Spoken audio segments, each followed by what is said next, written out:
Okay, sounds good. Thanks for the flexibility on, folks who didn't feel comfortable driving, being in the virtual world. So I'll call the meeting to order. It looks like we have everyone except for Erin. Is that right, Courtney? We have everyone except Lisa, actually. Erin's on. Erin, everyone except Lisa, eh? Yes. Lisa will be joining. She said she'll likely be a little bit late. Okay, if I happen to miss that she's joined, just maybe tip me to that. Okay.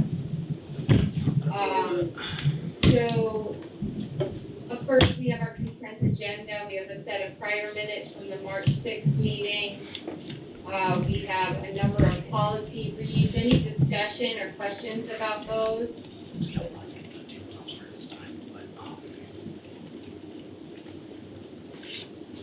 Okay, I'll make a motion then to accept the consent agenda. We'll do that by roll. John? Aye. Kat? Aye. Miranda? Aye. Emily? Aye. Erin? Aye. This meeting is being recorded. Keep everybody in view. If somebody's talking or presenting, feel free to say that. Arlene, you're good? Yes. Okay, great. And Mary is an aye. Really, and I Okay. think so I can make it. So it looks like there are a number of visitors there with you all. I think these visitors might all be here for the spotlight. Did any of you have anything to address the board? I think they're all here because we're going to have a fabulous spotlight this evening. Okay, bravo. All right, looking forward to that. And I don't see anyone else online, right, Courtney, who wants to do public comment? You are correct. Okay, perfect. Well, great. So that brings us to our spotlight with Rhoda. So I have with me Allie Brown, who's our music teacher and also drama director. And we have two students, Allie Mayo and Leah Scar. And they are going to do a little performance from their upcoming Frozen musical. They're going to give us a little taste of that. So that musical will be happening early June. Do we have the set date? It's the 5th and 6th right now. The 5th and 6th of June. So they have just begun practicing, but I thought it might be nice to have some kids do a little performance for us. So they are here. They're going to talk also a little bit about music and drama and band. So they're going to start with a little kind of interview and then do their performance. You guys ready? I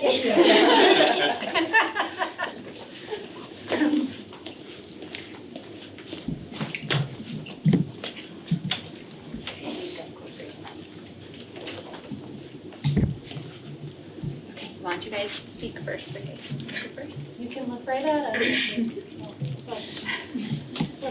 The camera will pick you up Yeah. from the board so you can look out here at us. Right. Hi, my name is Leah.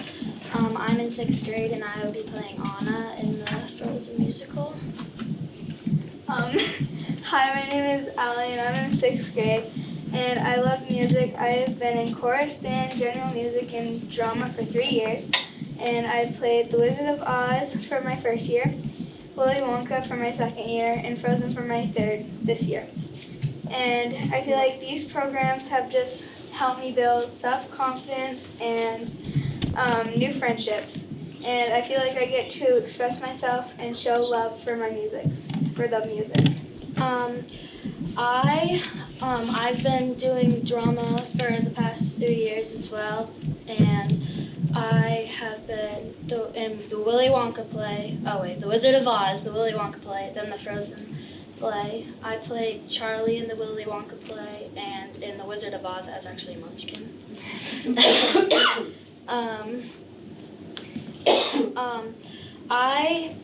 I am in general music. I am a band helper. I'm in band. I play guitar. I'm in chorus, and in the musical.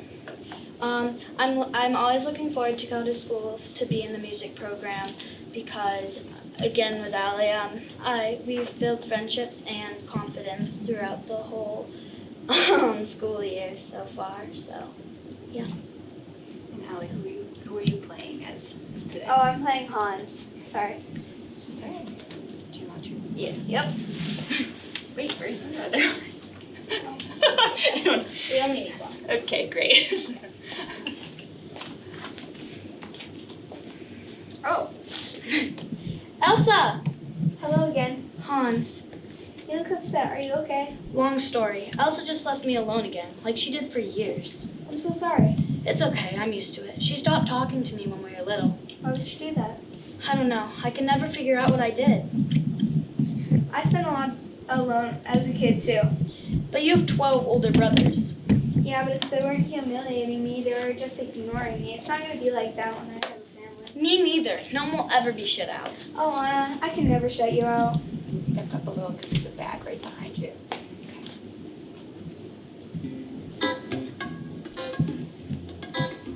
Okay, can I just say something crazy? I love crazy. All my life has been a series of doors in my face. And then suddenly I bump into you. I was thinking the same thing. Because like, I've been searching my whole life to find my own place. Maybe it's the party talking or the chocolate fondue. But with you, I found my place. I see your face. And it's nothing like I've ever known before. Love is an open door. Love is an open door. Love is an open door. With you. Love is an open door. I mean, it's crazy. What? Sandwiches. That's what I was gonna say. I've never met someone who thinks so much like me. Jinx again. Our mental synchronization can't have but one explanation. You and I were just meant to be. Say goodbye to the pain of the past. We don't have to feel it anymore. Love is an open door. Love is an open door. Love can be so much more with you. Love is an open door. Can I say something crazy? Will you marry me? Can I say something even crazier? Yes! Love is an open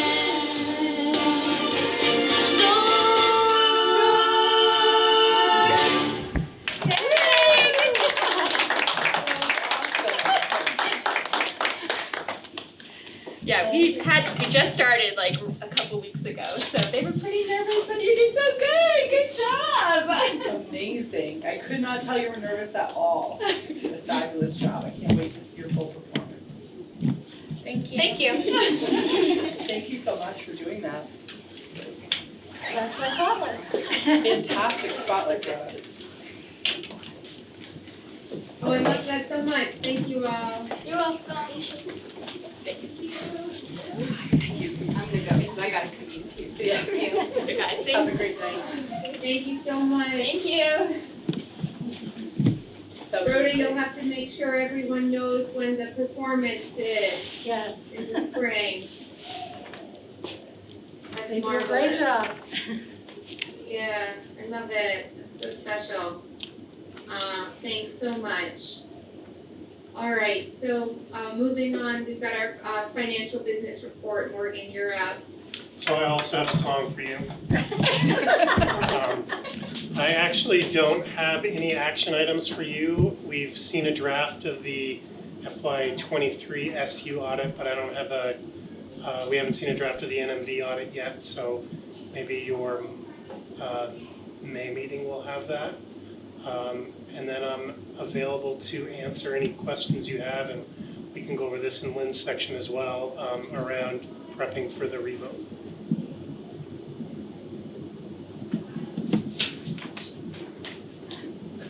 That's it. All right, thanks Morgan. And I guess at some point, it would be good to hear an update. I know you and Lynn have been going and doing, going to the schools and going over some of the budgets, talk with staff and teachers. It'd be nice to know which schools you've gone to, which ones are still on the table, and then maybe a reminder at the end of all the various meetings, location and time, so everyone just is on the same page. Yeah, so far on this side, we've been to Sheldon, we were here in Bakersfield today, and Montgomery was our first staff visit. And on the Enosburg-Richford side, we met with the staff from Richford High School and Richford Elementary up at the high school.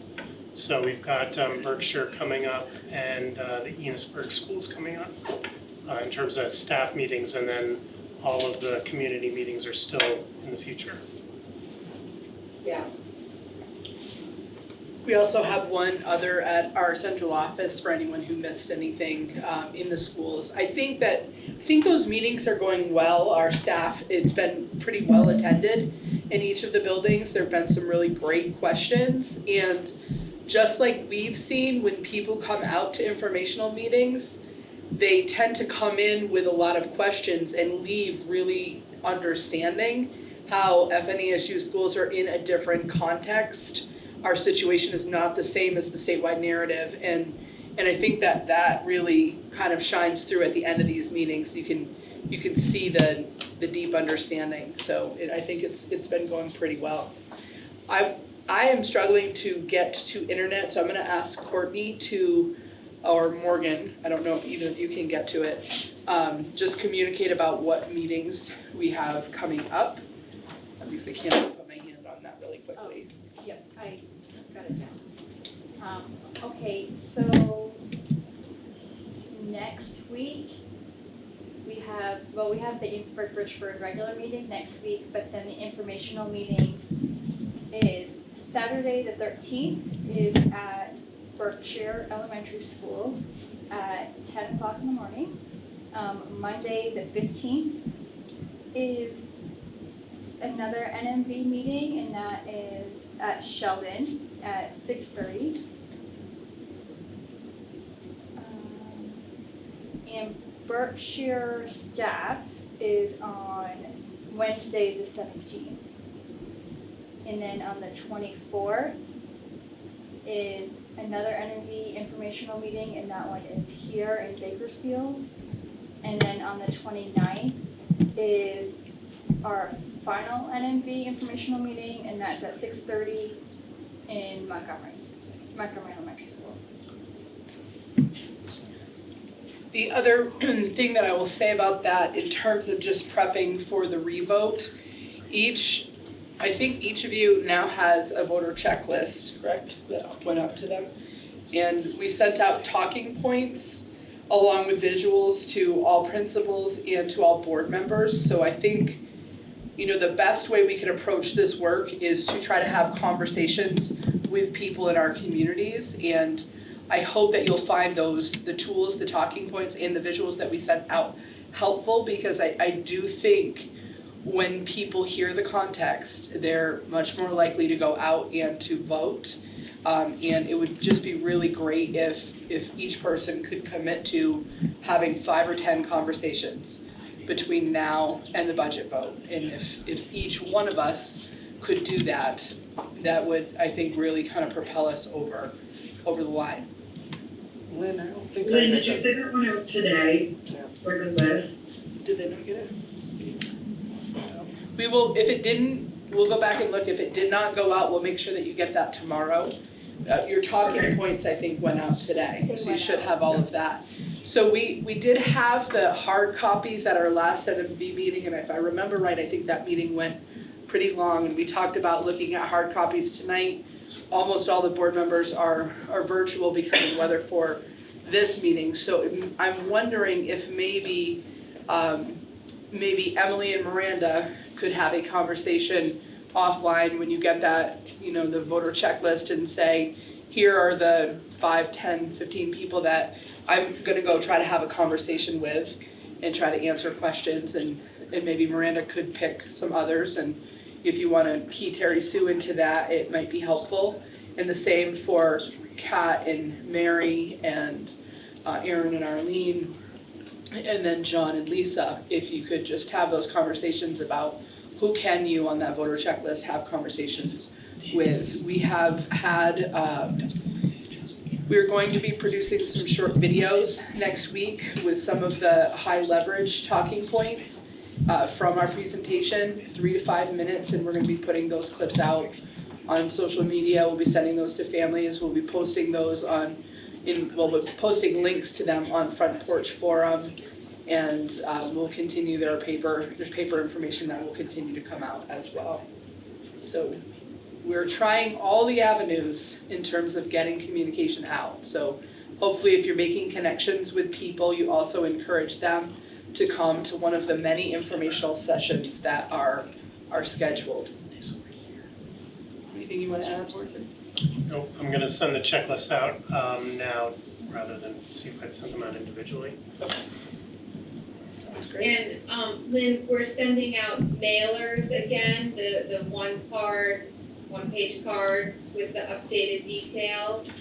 There will be a mailer that goes out. That isn't something that we have prepared yet, but we're going to lead into that early next week. Great. Okay, perfect, thank you. So Morgan, if you're all set? I'm all set. Okay, Lynn, you're up. Okay, so I'll jump into personnel. I think there's only one thing that has changed since your packets went out. We have 3 resignations in Sheldon: Sarah Lunger, Jill Parody, and Polly Gregory. So I'd ask the board to make a motion to approve those resignations. I'll make that motion. Thanks, Emily. We'll do that by roll. John, Yes. Pat, Aye. Miranda, Aye. Emily, Aye. Aaron, Aye. Arlene, Aye. and Mary is an aye. And I don't think Lisa's joined us yet, eh? I haven't seen her, no. Okay, perfect. So I kind of skipped right through hiring, but I will say that contracts went out on Monday. So teachers have until Friday at 4:30 to return their contract for that early signing bonus. So we, I think by this morning, after one day, we had, I think, around 100 contracts that had already come back. So we'll be looking at the data on Friday to see what percentage of contracts were returned within that 5-day period. So our hiring season is about to turn into a bit of a frenzy. So once we know, we're going to be moving forward pretty quickly with hiring. The one thing I just want to confirm with board members is you made some really strategic decisions around staffing and programming for students. And I just want to confirm that I am good to keep working to fill these positions between now and the end of the month or before our next meeting, because this is our key hiring time, and if we are able to move forward, it's going to decrease our likelihood that we can fill those positions. So just want to confirm. We had some new positions in the budget, and we have some openings that we already know of. And I have some hiring requests on my desk that I haven't signed yet. I wanted this meeting to happen first. I'm just confused. I thought that we were moving forward on the assistant principal for Berkshire, but maybe I misunderstood our. Did you say were or weren't? We're not. No, we didn't say that. I think that the only No. thing you ended up pulling out of that budget was the SRO. I think at the last meeting, we kind of didn't talk about a timeline yet. Right. So you have that, you have, that was the one that kind of was on the list last week, but you did not pull that. So I left that meeting realizing I didn't get clarity on the timeline piece. So we would like to keep chipping away. Not all of your positions will be filled, by the end of April, beginning of May, the next time you come back around to your next meeting. So that's what we talked about when we talked about RIF notices, that if the budget does go down again and you have to reduce money, remembering that you won't have a lot that you're going to be able to reduce before you hit that dollar floor. So there would be the ability for us to just stop hiring if the budget goes down until I get direction from the board at the May meeting.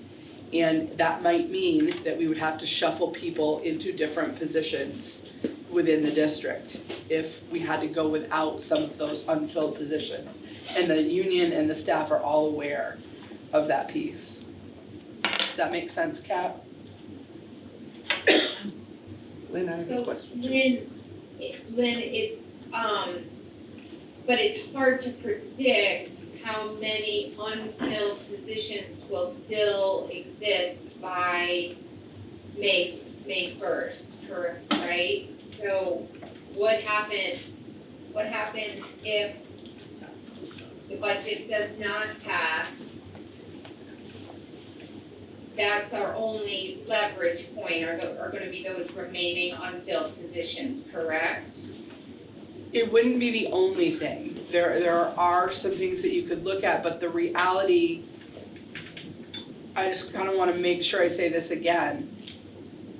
You would not be able to cut much before you hit the floor, thereby making your cut not having any impact on your community taxpayers.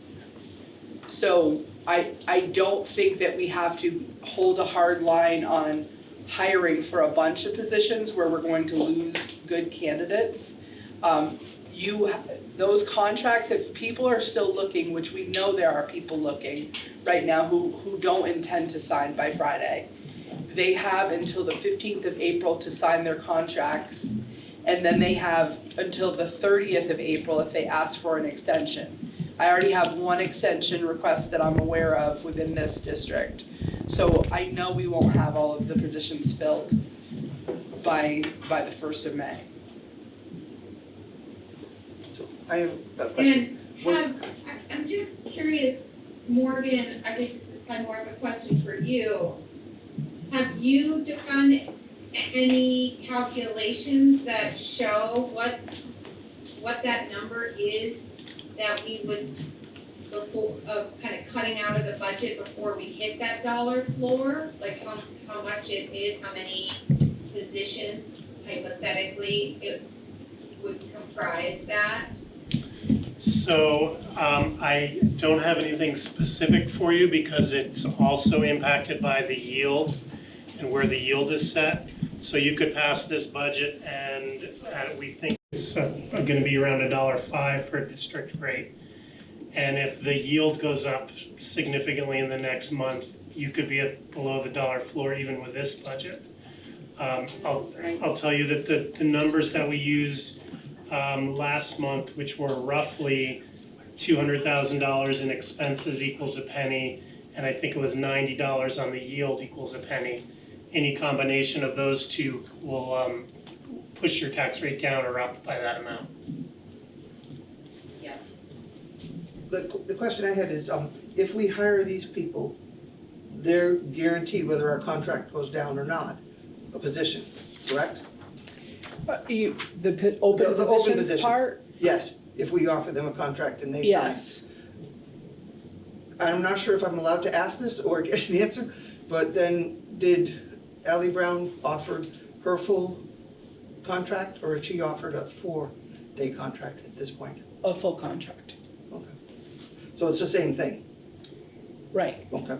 That's Right. curious. Okay. So these are all in your budget, but these Yep. don't reflect yet anyone who's leaving, or maybe, I don't know if I could say anyone. Yeah. We haven't like an anticipated in there. There might be a couple that represent people who are leaving, but many of these were unfilled from the previous year. Yeah. Or they were added into the budget. Yeah. And every year we do expect that some teachers will choose not to return a contract within 5 days. There's a mechanism where they can request an extension, and so those may not be known until end of April. I would love to think that everyone wants to come back. I know from experience that there will be some people who are relocating, they're moving out of state, they're looking for a shorter commute, there are all kinds of reasons, and so I know we will have some turnover, and I feel pretty confident that I'm not worried that if we fill these positions that there'll be no remaining open positions for us to look at when we come back in early May. Okay. Well, given that, and that this really is the choice window to secure, new hires, it seems like we should move forward optimistically, and I think I have a good feeling about the work everyone's doing to kind of educate people about the budget, and hopefully we'll pass it on the 30th and be able to move forward. And if it doesn't pass, then it sounds like we will have some other avenues to look at for what the next steps are gonna be. Okay, thank you. You have one other action that I added in after this went out. Brittany Cook, who is an interventionist at Montgomery, has exhausted her leave for the year, so she's requesting that the board allow her to use up to 3 unpaid leave days if they're needed between now and the end of the year.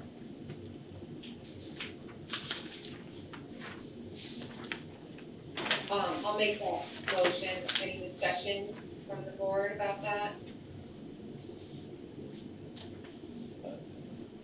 Lynn, I assume you wouldn't bring the request if you didn't feel comfortable honoring that? Yeah, I support it. Okay, I'll make the motion to accept Brittany Cook's ask of 3 unpaid leave days if needed before the end of the year. We'll do that by roll. John? Aye. Kat? Aye. Miranda? Aye. Emily? Aye. Erin? Aye. Arlie? Aye. Mary says aye. I don't have anything for students at this time, just some pictures of some things going on in our schools. In the bottom left, that is a picture of the Montgomery Shakespeare Festival. On the top, it looks like we've got some Berkshire athletes. I'm not quite sure what's going on in that picture, but we've got some little basketball players there, I believe. And in the bottom middle, we've actually got Paige Hibbard here from Bakersfield, who was taped to the wall. That had to do with a reading challenge that happened here at Bakersfield, and they had a really fun reward associated with that. And on the right-hand side, that is the Sugar House at Sheldon Elementary, and kids working on that maple syrup project there. Some fun stuff happening in our schools. That picture in Berkshire, I did take it from Facebook, and it was from a different organization, and I can't remember what it was, so I'm sorry. That's okay. I just thought it was a cool picture. Mini Metro, maybe, would be my guess. Okay. So I have a little bit of attendance data to bring to you as part of our board monitoring plan. So I'll have Courtney go on to the next page. We looked at this earlier in the year.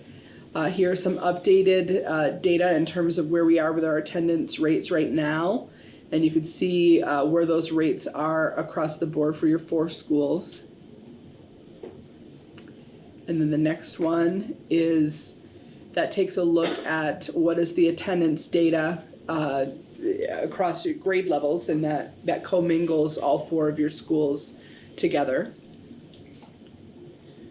This one takes a look at attendance data by month.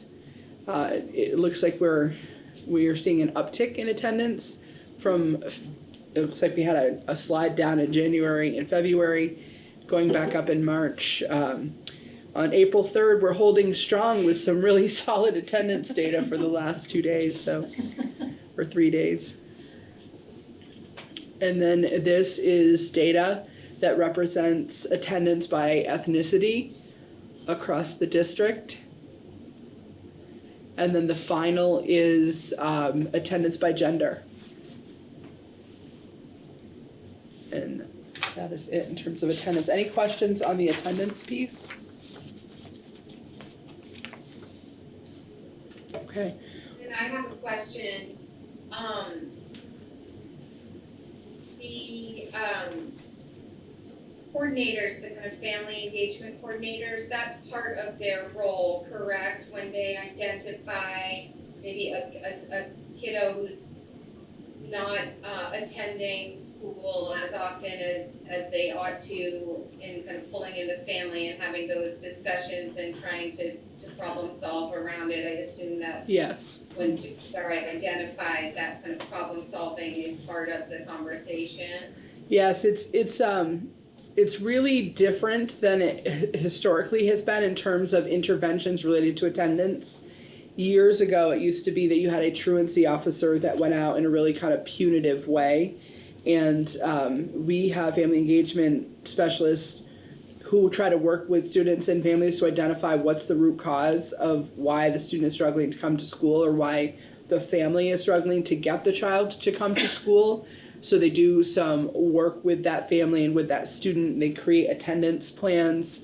They work with teams within the buildings to try to figure out what barriers exist to get them to come to school, so that it really is kind of a wraparound support that they serve as a bridge between that family and the school, and trying to come up with a solid plan to get them to reenter. Anything that you would add there? No, I think that pretty well sums it up. Okay. Great, thanks, Lynn. Okay, so the last thing I'll talk about is just a general legislative update, and Morgan will tag in on any of this. I'll be completely honest with you, the thing that I have been following the most closely this year, you probably all can 100% guess, in that is the education finance or education funding discussions that are happening with the legislature. So it is no secret that this has been a really challenging budget year for schools across Vermont. There are a lot of factors that have played into this, and this is something that the state is really contending with. How can we provide opportunities for our students in a more equitable way, and how can we fund education in a way that our state can afford? So they're contending with some really challenging conversations in Montpelier about, what are our priorities and what are the mechanisms or levers that they can use within the existing law or within their powers as a legislative body to try to improve upon our current education funding model, and maybe even our current education delivery model. So Morgan and I spend a fair amount of time following what's happening in Montpelier, and we know that House Education and House Ways and Means have spent a lot of time studying this, really listening to a broad variety of stakeholders who have presented information to them, and they're really trying to grapple with where do we go from here in the state of Vermont. Do you want to add anything to that? I don't have much to add. I think they are contemplating some pretty big changes, which to me makes me think that they're just setting the stage now that they're sort of already past the crossover date and don't really have the time to dig into major policy changes before they want to get out sometime in May. So I think this is going to be probably a 2.5 year discussion down there. But we'll be in the thick of it. It will. And this, in my mind, is the most pressing education-related matter that they're contending with. And there are a lot of them, but this, I think, is most pressing. I think that we saw here in FNESU, and you all have experienced this as board members, the reality of how education spending across Vermont impacts each of us. And I think that it is incredibly important that we work to create a system that provides more equitable opportunities for our students, and work on the affordability of it as well. So we're going to keep watching that. The PCB legislation that's another example of when people talk about the out of control spending around education, the reality is, and I've testified to this, I've spoken with you all about this before, there are a lot of things that come right off the top of the education fund before any school budget is put into that education fund. There's big money that gets pulled off the top. One of the things has been the pressure created related to PCB testing in our schools. So we talked about this a month or two ago, and there has been strong advocacy to put a pause on PCB testing to kind of catch up and figure out where we are right now. We're the only state in the country who has done this kind of a program connected to testing for PCBs. And again, I've said this part before, we are 3 times more stringent than any other, than the EPA is nationally. So we think this will result in a pause, most likely, in terms of that testing protocol. So there's not enough money right now in that PCB fund that came out of the Ed Fund to fund all of the projects that are kind of already in the queue for those schools who have tested positive for PCBs. They're, I think, anticipating that they have enough to do the mitigation, but not the remediation. Do I have those words correct? I sometimes mix up remediation and mitigation. So they're paying for the fans, the testing, things like that. But when it comes to if you've got to take down walls and do big things in schools, there's no money for that. So that's going to be another drain on the Ed Fund when people start having bonds connected to repairing the schools that tested positive for PCBs. Another piece that we're following closely because we have our own CTE center here in Franklin Northeast is there's a bill around, or there was a study done around the CTE centers around the state, and there are several recommendations from a study that was done, and the 2 that we're following most closely have to do with CTE governance and thinking about a different model for governing CTE centers and then funding the formula that they use, the mechanism by which we pay for CTE experiences for our students. So that most likely is heading off to another study committee.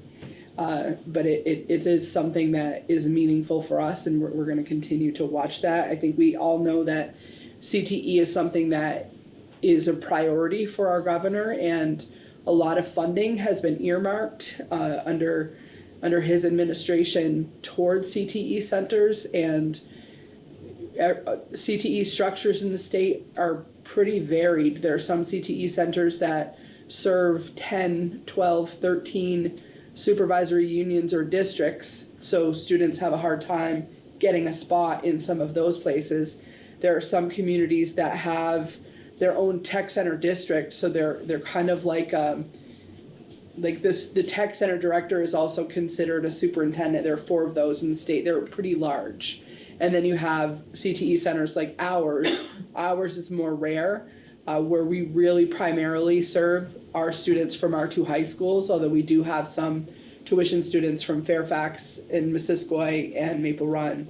So they're looking at how that governance structure and funding plays out across the state, and whether or not there's a more efficient way to do it, and whether or not there's a way to get better access for students into some of those CTE programs.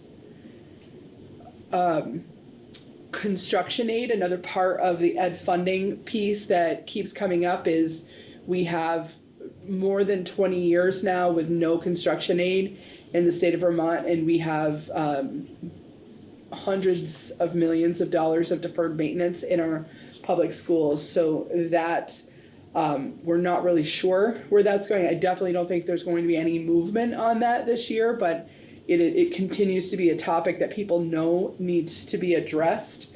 But I don't think in the economic conditions that we're in that we're likely to see big movement there.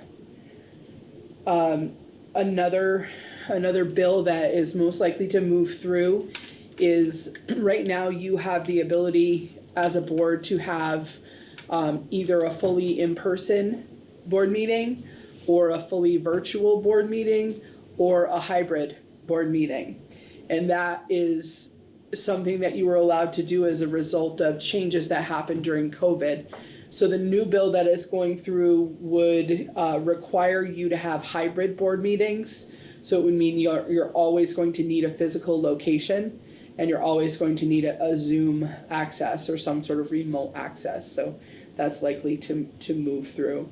There are several other bills. There's a bill around early literacy. I'm trying to think if there's a school safety piece. I haven't really given any kind of huge update. There's nothing that is really concerning me about those bills.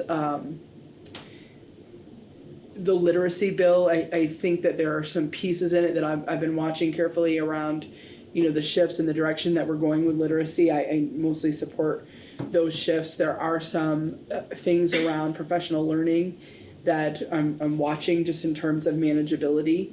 I don't know, I don't want to speak in detail because I haven't checked that out for several weeks, so I don't know if they've made any shifts there around the professional learning piece. Any questions on anything I've said around the legislative update? Anything you want to add, Morgan, about anything? I think so. It has not been a boring session. There's a lot going on there, for sure.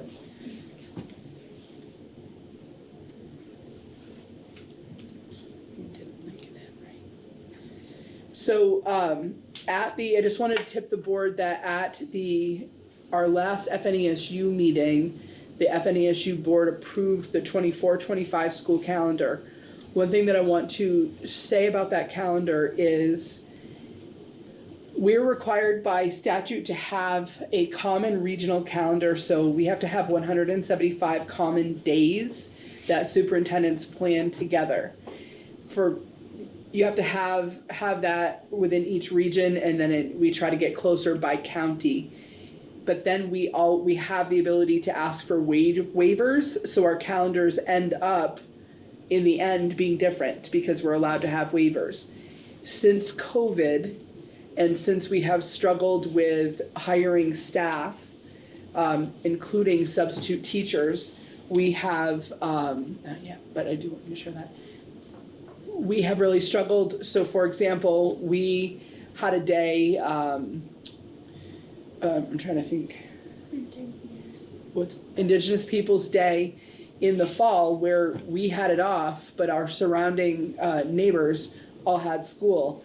It was really difficult for them to operate because some of their teachers stayed home with their kids because we didn't have school. So we made an agreement this year in the Champlain Valley to really try to serve as a model for the rest of the state to have a truly common calendar, and we succeeded in that. So there are, to my knowledge, no waivers. That we have the same 175 common student days. There are some slight variations about where there are some non-common days in there, but by county we're all in agreement on those, so it should be much better staffing wise. Courtney's going to put that calendar up there. One difference, and I have not sent this out to families yet, but I will be soon, is that school is going to begin 2 days earlier this year than what we typically begin. So instead of beginning on that Wednesday, we're going to begin on the Monday of that week. And part of that reason is we've had some really late years, and it is a struggle to have kids in school near the third week of June. So we captured a couple of extra days there. That really has been the biggest shift. So rather than having the 3 days, then 4 days, then 5 days, we'll have a 5 day, a 4 day, and then a 5 day week to start out the school year. Our in-service days are in a little bit of a different place than where they've been, not incredibly different. We don't have any of the half day early release days in the calendar anymore. We've removed those. We will maintain the 1 hour early dismissal on Tuesdays, but we will not have any full half day dismissals. Can you go down a little? So you can just kind of see The rest of it looks pretty similar. So right now we're projecting that the last student day would be June 11th in this calendar, and those were really the big changes. Any questions on the calendar?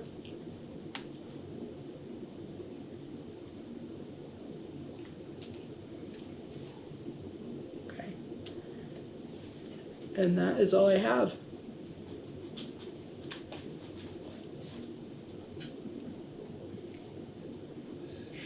Great, thanks so much, Lynn. So we'll move on to our principal reports. Rhoda, I know you did the spotlight. Do you have anything else you'd like to highlight from your report?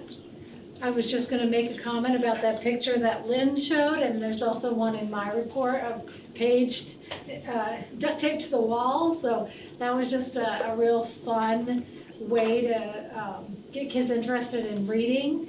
So during our I Love to Read week, kids had a reading log, and for every 20 minutes that they read, they earned 2 yards of duct tape. And so you see all the duct tape that was around Paige, and in my picture you can see how there's no chair there, like she is completely stuck to the wall. So it was just a lot of fun, and kids had a really good time doing that. And then the one other thing I was just gonna mention is we're doing the Trout program again in 3rd grade, and kids are loving that. They're about an inch long right now, and there's tons of little trout swimming around the little tank in there, and they will release those in the spring when they get big enough to release. So it's a fun project. Very cool. Rhoda, is the trout project done with one of the local like river groups or Yeah, ecological organizations? it's Vermont Fish and Wildlife, I believe, who does that project. And it's usually done in middle school, but we convinced them to let our 3rd grade do it last year, and so we continued to do it this year. The 3rd grade teacher is really into a lot of the wildlife pieces, and he brings in a lot of scientific things for kids, and really pushing that science at the lower level, so it's been good. Nice, excellent, love that. Thank you, Rhoda. Yeah. Gavin? Hello, so that actually, I'm glad Rhoda brought that up, because that's actually something that our 3rd and 4th grade class is looking at for next year as well, as implementing trout in the classroom. So we've already started to look into some grants to start to acquire the equipment. You will have to excuse me, there is a little parasite behind me who I am looking after while so then, for academic proficiency, we are nearing the end actually of our DT-CAP testing. Probably the biggest thing is, the biggest feedback we've gotten is that it has been considerably smoother in terms of the rollout than it was last year. We have not had to deal with the same kind of technology struggles I know that we had to last year. A huge credit goes to our ELA interventionist, who has also served as our school test coordinator as well. She did a great job of soliciting input from the teachers in order to put together a schedule that was highly successful. This year was much smoother, and then we look forward to having that data to go with. In terms of SEL, one of the things I wanted to touch base on is Berkshire has adopted the approach of having first instruction of our SEL program delivered by the core content teachers. And so what that has really led to is a shift towards their instructional practices to make sure that they are incorporating SEL concepts into first instruction. It has also led to a much greater awareness of our students' SEL needs. Just to give you an example, for our SU level 3rd grade committee, which I was fortunate to be a part of, as 3rd grade teachers from across the SU have met to discuss common goals and planning. The big shift this past year was looking at SEL to meet the needs of their students and really being able to implement specific strategies and to see how that influences classroom behavior. Finally, and am I coming through clearly? I know my internet seems to be a little spotty. Can you guys hear me? You're good. Okay, perfect. Finally, with student-centered learning, a really exciting development out of our middle school, and I did share some in the notes as well, some screenshots of some of the tools that the teachers are using. But we decided to re-implement Fun Friday, which basically is a way for students who are engaging with the curriculum to earn the chance on Friday to do different fun SEL-centered activities as a group. But the part of that is that they have to be able to make sure that they are tracking their learning. And so this has led to a shift where the students each week in core subject classes are identifying the objectives for the week. And then there's a Wednesday check-in where they're seeing their progress towards meeting those learning targets. Also, by the end of the week, they need to self-reflect on whether they met those week targets, while also putting data in the form of their student work to really justify that they've met those needs. And so we're in week 3 of that right now. So it's a little early to give you some hard data we're seeing, but the bigger thing is have both students and teachers really shift and emphasize outcome-based education, and that thought of starting with the beginning or with the end.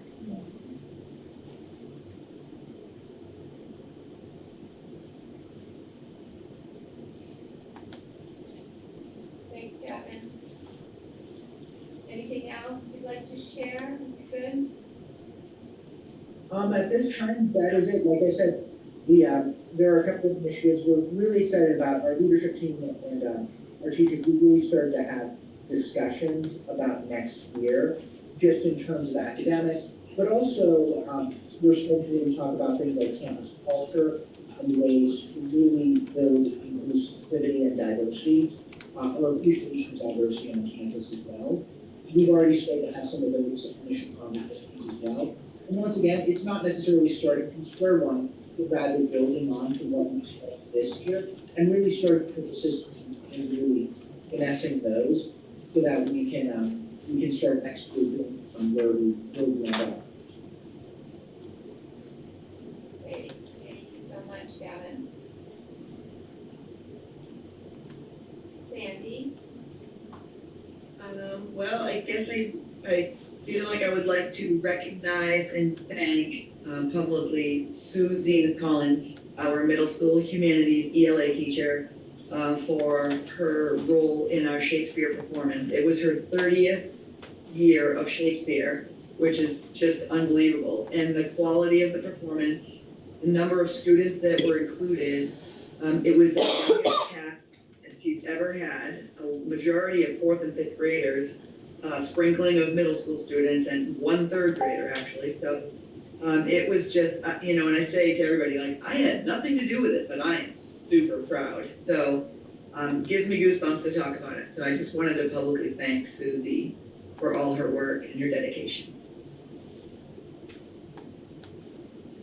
I love that, it's amazing, 30 years, and all 3 of my kids went through the Shakespeare program too. I just have such fond memories of those performances, and it's just something very special about Montgomery, and appreciate Sue with the heavy lift. She does a great job.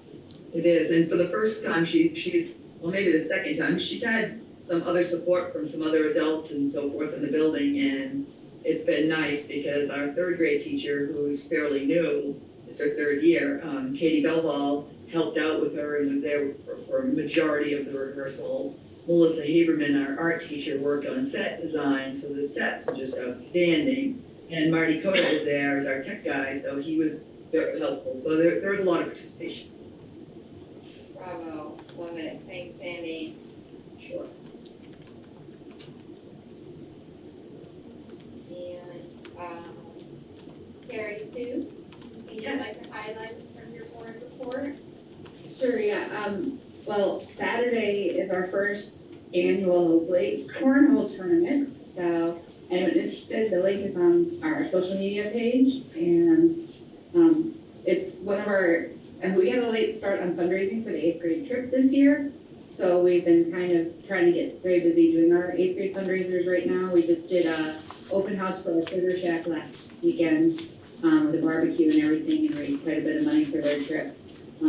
So this cornhole tournament's the next step, and it's been going really well, and so that's really exciting for us. And then our leadership team also, we've been working on next year's schedule, trying to hit some high priorities so we can make some really big movement in our academic success in our building. And so we're on draft 4, and I think we might actually have it ready. So just the last little purview by groups, and we might have that out of the way. So those are 2 big exciting things going on right now. Nice, great, thanks, Susie. So, I think that brings us now to board business.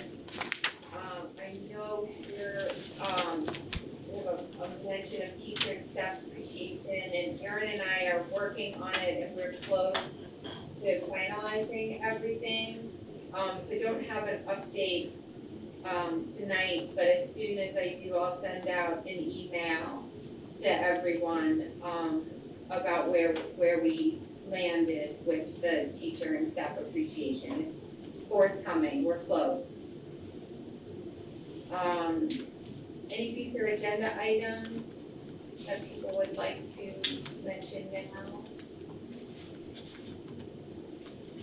Okay, our next meeting will be May 1st at Montgomery Elementary. And anything else before we adjourn? But I'm glad it was a relatively short meeting so people who did travel can get home safely before the storm really kicks up. So drive safely, those of you who have to drive. And I'll make a motion to adjourn. I'll do that by roll, or all in favor, say aye. Aye. All right, thank you so much, folks. Have a nice evening. Have a good night.